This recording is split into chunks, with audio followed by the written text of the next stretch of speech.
And I looked, and behold, a whirlwind came out of the north, and a fire enfolding itself, and the brightness was about it.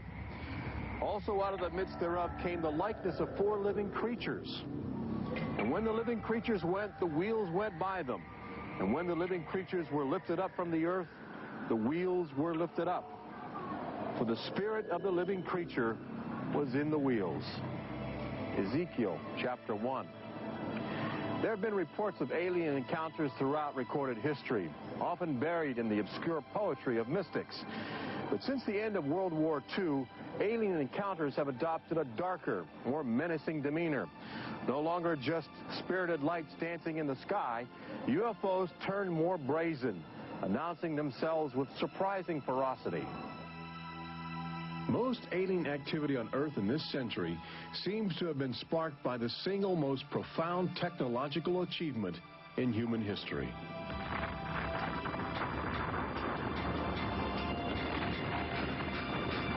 The atomic bomb did more than blow away every conventional notion of combat. It also saddled mankind with the awesome responsibility of life and death for the entire planet.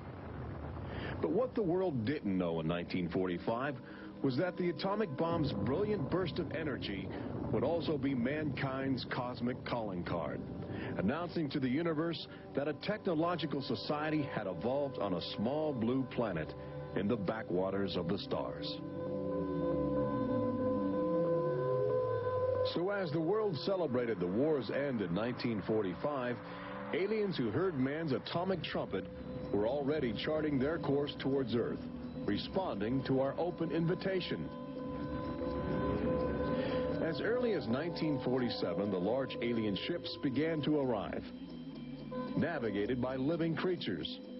Their advanced physics allowed them to traverse the galaxy and pierce Earth's atmosphere with amazing speed. The U.S. military immediately went on the alert against the unknown menace. Sightings were perceived as threats to the security of an America still reeling from the edgy consciousness of war.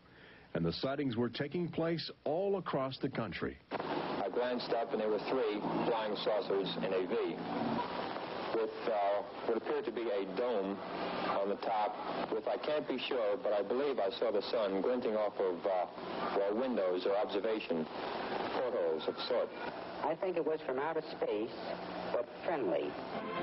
Army fighter planes are on patrol for flying saucers. Cameras installed to photograph them.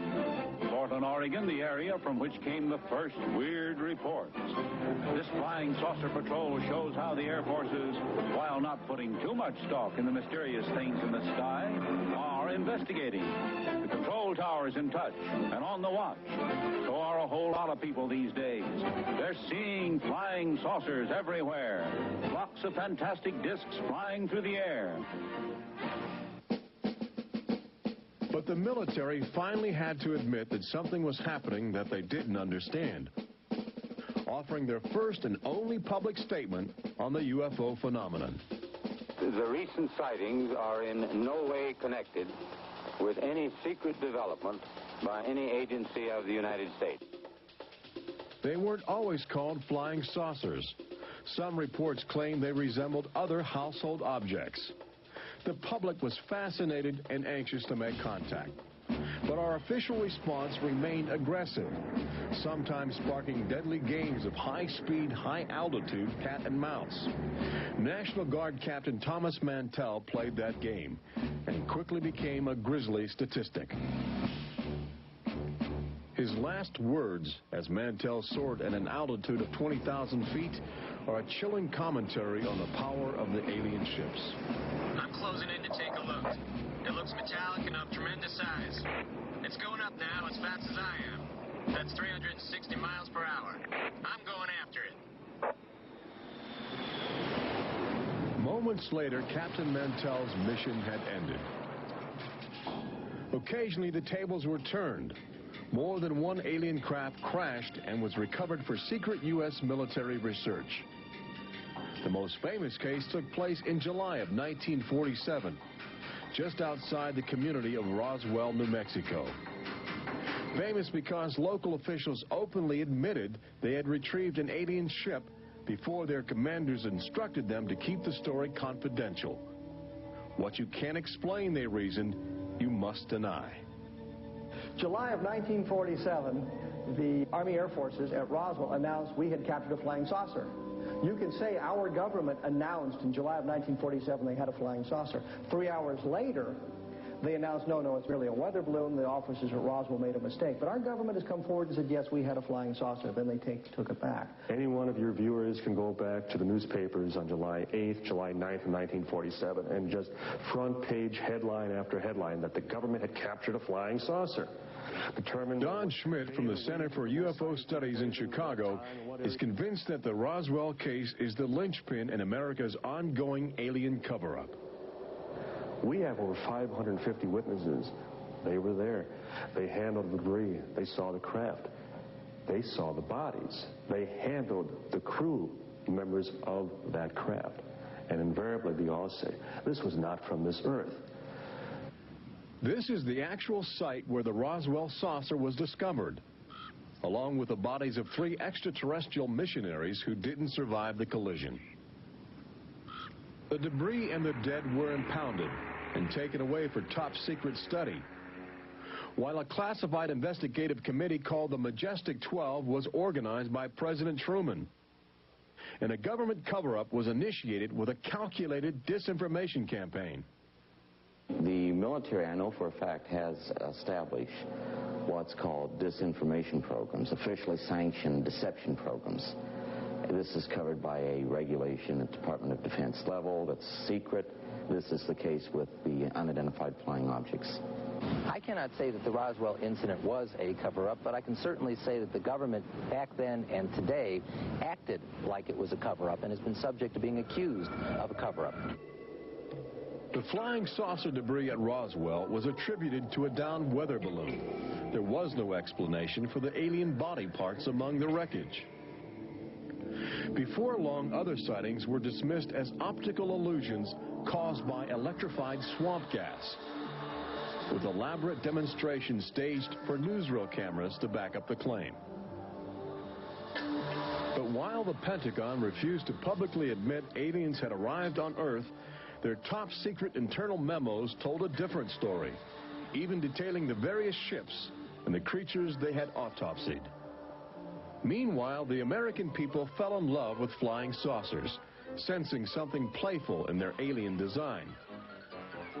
Before long, even the military seemed to fall under the trance of the UFOs.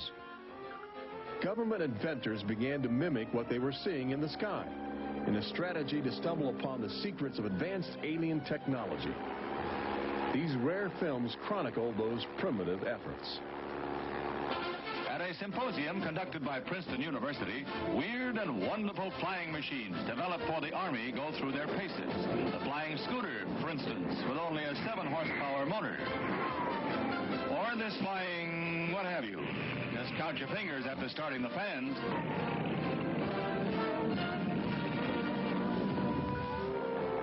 The naive attempts to copy the saucers began to look foolish, especially in July of 1952, when real alien ships were routinely buzzing over Washington, D.C., leading fighter pilots on frustrated chases lasting as long as 6 hours.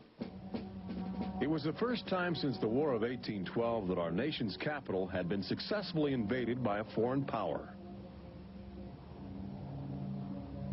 By the early 1960s, UFOs were having a chilling effect on our defense operations.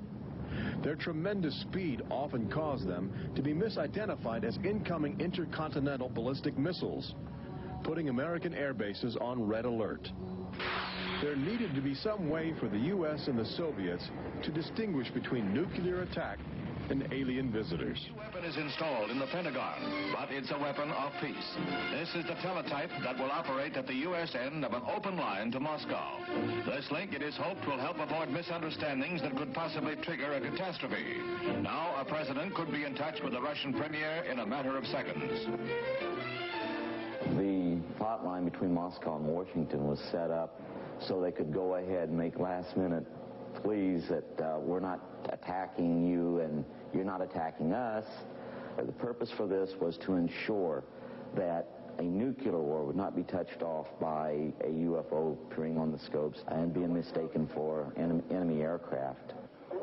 The hotline eased some international tensions, but it didn't halt the interaction between the military and the aliens, which continues to this day. November of 1975, essentially every SAC base in the United States was visited by UFOs. We have reason to believe that the UFOs went ahead and had some effect on changing the codes within the missiles, within the launch control facility, to change where the missiles would hit. 1976, September, Iran. 2 F-4s tried to intercept a UFO and shoot upon the UFO. The weapon systems of the planes go dead. The communication systems go dead. These are just 2 examples of cases which sound like they came out of science fiction, but in reality, they're from government documentation. Documents released by the State Department. 3 main engines up and burning. September 1991. Space Shuttle Mission 48. Commander Clayton and his crew point their cameras at the planet's horizon for a live broadcast to Earth. Many viewers noticed an alien ship playfully cavorting around the shuttle at tremendous speeds. NASA still refuses to acknowledge the incident. But since that time, the space agency no longer allows public access to live unscrambled television signals from shuttle missions. Currently in 1995, the Federal Emergency Management Agency trains personnel with a manual that suggests techniques in communicating with extraterrestrials encountered in the line of duty. This document is in marked contrast to a federal law passed by Congress in 1969, which makes it illegal for any American to have contact with an extraterrestrial, punishable by a $5,000 fine and a year in jail. Ironically, both documents were composed by a government which refuses to publicly admit that there is intelligent life on other planets. Indications are that government, military, and scientific leaders will soon release nearly a half-century of official documentation of ongoing alien encounters on Earth. Perhaps they feel it would be too embarrassing not to reveal the truth before the truth reveals itself. But these FBI files acquired through the Freedom of Information Act outline nearly 50 years of UFO reports investigated by federal agents all across America. Overwhelming evidence that something sinister is at work. But look carefully. The torn pages, the ragged copies, the large areas blacked out in an effort to keep secrets locked away. If we are keeping information, which I am certain we are, from the American public on unidentified flying objects, then we're wrong. Government has an obligation to the people to tell the truth. No matter what that truth might be, the people have a right to know that planet Earth is being visited by a highly evolved intelligence that is not from this world.